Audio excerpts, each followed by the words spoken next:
విమర్శలు గుప్పించారు. 28 నెలల్లో రేవంత్ రెడ్డి సాధించింది ఏమీ లేదని విమర్శించారు. ఢిల్లీ చుట్టూ చక్కెర్లు కొట్టడం తప్ప ఏం సాధించారని ఎద్దేవా చేశారు.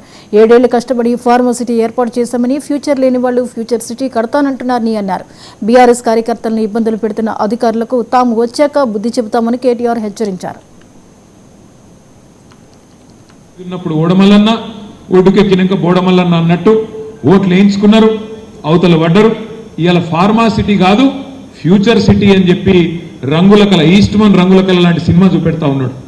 మన రేవంత్ రెడ్డి మాట్లాడుతూ ఉన్నాడు ఇక్కడికి వచ్చి, ఇది future city, Bharat future city, దీనిలో న్యూయార్క్ను తలదన్నే నగరాన్ని నిర్మిస్తా నేను అని చెప్తున్నాడు.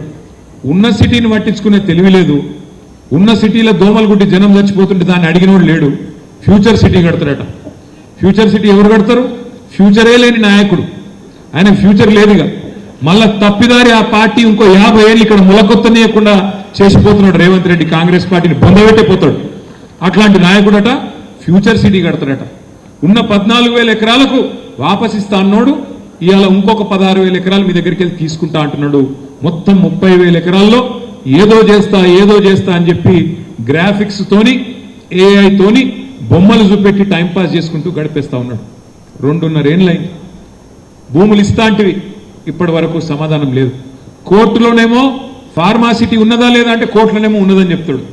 బయటికి వచ్చేమో వాడెవడో జూ పార్కు పెడితే జూ పార్కు లాంటి మీ ఇబ్రహీంపట్నం ఇస్తారట. ఎవడన్నా మెడకాయ మీద తలకాయ ఉన్నాడు. ఇబ్రహీంపట్నంలో ఎంత ఉంటుందో ఎకరం? ఇప్పుడు ముచ్చర్ల కాడ 2-3 కోట్లు ఉంటుందా? ఇదివరకు మనం ఉన్నప్పుడు బాగుండే, ఇప్పుడు డౌన్ అయింది అనుకో రియల్ ఎస్టేట్. వాస్తవమేనా? కనీసం 2 కరోడైతే ఉంటుంది కదా. ఎవడన్నా మెడకాయ మీద తలకాయ ఉన్నాడు 2 కోట్ల విలువ చేసే భూములలో జూ పార్కు పెడతాడా? 3,000 ఎకరాలు గాయన వరకు అంబానీకి ఇస్తారట. ఆయన వచ్చి ఇక్కడ ఏనుగులు, సింహాలు, పులులు పెడతారట.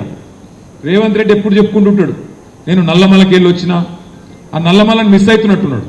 అందుకే ఇక్కడ ఒక జూ పార్కు పెట్టి అప్పుడు